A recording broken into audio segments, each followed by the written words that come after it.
Muy bien, siguiendo con los principios básicos de la educación física aplicables al entrenamiento deportivo, entonces encontramos a dos autores, Madbeth y Novikov, 1977, que plantean cuatro principios básicos.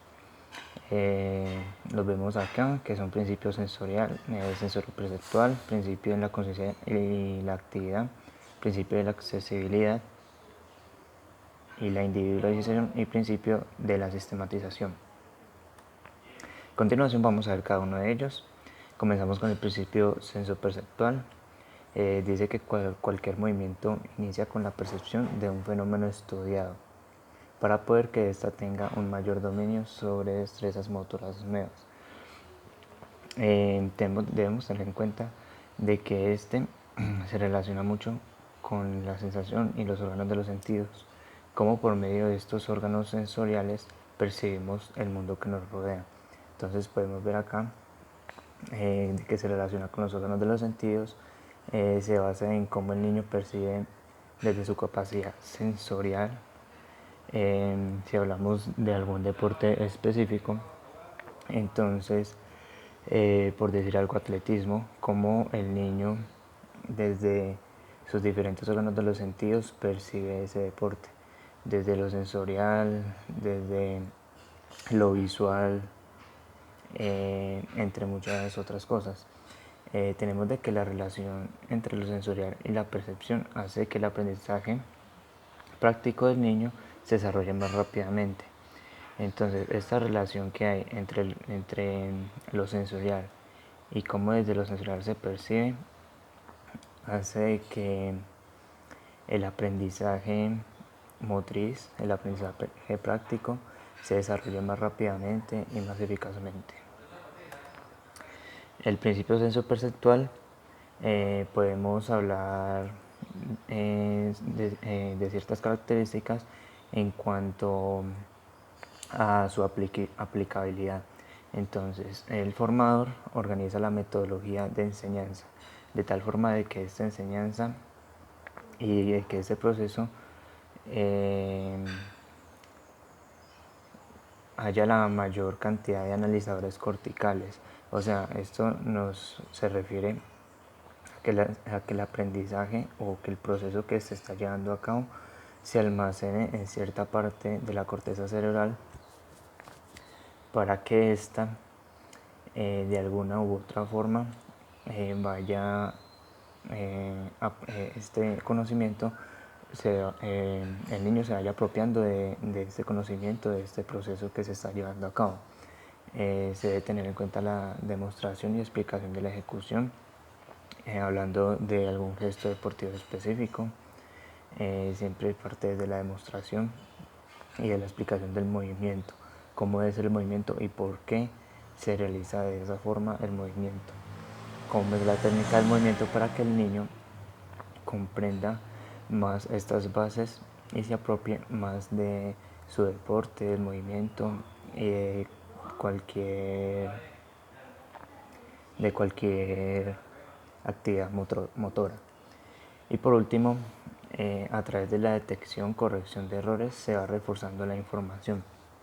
Es decir, que todo el tiempo se debe estar pendiente de diferentes errores que pueda ir teniendo a medida que va avanzando en el proceso y de esta forma aplicar las respectivas correcciones y reforzando lo que ya se tiene, para que de esta manera el niño vaya aprendiendo y vaya desarrollando más rápidamente y obtenga un aprendizaje significativo, que es lo que buscamos en esta parte.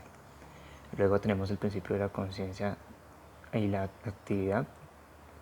Entonces, esto nos habla de la participación activa del alumno en el entrenamiento.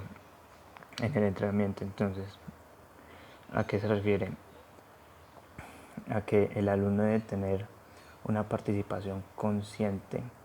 O sea, no solamente es como participar de la actividad y ya, sino que sea consciente de la actividad que está realizando y por qué la está realizando, para qué la está realizando y qué actividad está realizando. crear esta conciencia en el niño durante las actividades, durante la participación activa del mismo, hace de que se apropie mucho más de la información. Tenemos también de que busca la participación activa, creadora y democrática de los alumnos, además de formar hombres solidarios y cooperativos. Desarrollar la inteligencia y crear en la sesión un ambiente de vida, alegría y confianza. Esto ya es hablando ya desde la parte más ética y emocional de las personas. Tenemos el principio de la accesibilidad y la individualización, que son aquellas tareas que nuestro dirigido puede asimilar en el momento preciso y sus parámetros adecuados en su aplicación. Es decir, son tareas específicas que se le da a cada individuo, por eso se llama individualización, y de cierta forma esto puede medir el nivel de la persona en que se encuentra en ese momento, y de acuerdo con ello se puede llevar a cabo un proceso específico para que esta persona mejore ciertas capacidades o mejore en su deporte, mejore en algún gesto deportivo que se quiera implementar, en fin. Podemos presentar estas características que son: el entrenador debe hacer pruebas que le permitan orientar el entrenamiento en función morfológica, en el orden técnico, táctico o de la preparación física. Este principio tiene que fundamentarse en las cargas de carácter interna y externa, es decir, cargas físicas y cargas biológicas. Cuando se habla de cargas, es decir, que las pruebas, de cierta forma, o la parte de la individualización, siempre debe tener ciertas cargas de acuerdo al individuo. Y estas cargas lo que buscan son una mejoría del aspecto del individuo. Y por último, pues tenemos la aplicación de ese principio, determina el nivel individual de los parámetros medidos que permiten dirigir el entrenamiento de la forma más adecuada, como lo dije anteriormente. Entonces, la individualización trata de mirar el nivel del individuo y, de acuerdo a ese nivel, comenzar a trabajar y a llevar a cabo ciertas prácticas específicas para dicho individuo, buscando la mejoría del mismo. Estas son algunas de las consideraciones que se recomienda pues tener en cuenta al aplicar este principio. Entonces es importante utilizar los principios metodológicos, el paso a paso, la explicación de las cosas, el por qué se hace, cómo se hace, para qué se hace. Tenemos las etapas de aprendizaje. Debemos tener en cuenta que, de acuerdo a las etapas de aprendizaje, pues se estructura un proceso de una forma u otra. Entonces esto nos ayuda en ese sentido. Los métodos oportunos de enseñanza de las acciones motrices, métodos de educación de las capacidades condicionales y coordinativas, dominio de los fundamentos biopedagógicos de las cargas, métodos para la detección y corrección de errores, como se mencionaba anteriormente. Es necesario ir reforzando lo que ya se tiene y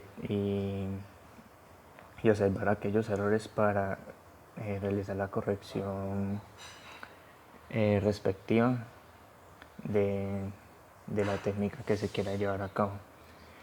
Particularidades de la sesión de entrenamiento. Cada sesión de entrenamiento, cuando se habla de individualización, debe tener ciertas particularidades de acuerdo a la persona que se va a entrenar.